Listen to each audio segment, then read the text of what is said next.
It's pretty large when you consider the stalemate that has been in effect in the joint security area, or the so-called truce village of Panmunjom, for decades now. It's a place where tourists and news media have traveled for a long time and left saying what a tense atmosphere.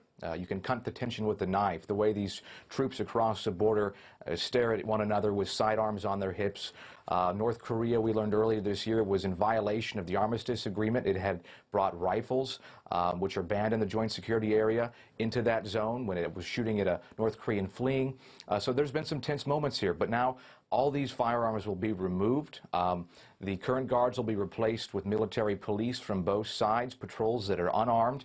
And at a certain point, and I spoke with the United Nations Command and the South Korean military today, they don't know exactly when, but freedom of movement will return to this area. So tourists who have gone and seen this tense standoff, that will evaporate. They will actually be able to cross the MDL, the line separating the countries. You've seen that famous photo op when Kim Jong-un and Moon Jae-in of South Korea crossed the border together. Tourists may very well be doing that shortly, taking selfies while they're doing it. And I can't imagine the JSA will have that tension that it's held for so many years anymore. Bruce, just briefly, if you don't mind, how is this playing with the United States? Is it going hand in hand with talks on denuclearization, or are they slightly, I mean, they must be slightly joined together, but is there some kind of separation between the North and South's dealings between themselves?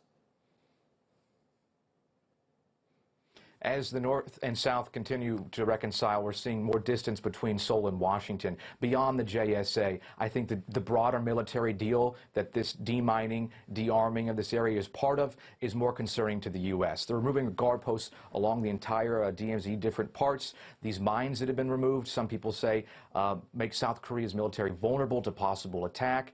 Readiness has been reduced. There's also a no-fly zone that's taking place. The U.S. thinks this is all happening too quickly without enough progress from North Korea on denuclearization. Great, Bruce. Thank you very much indeed. Bruce Harrison in Seoul.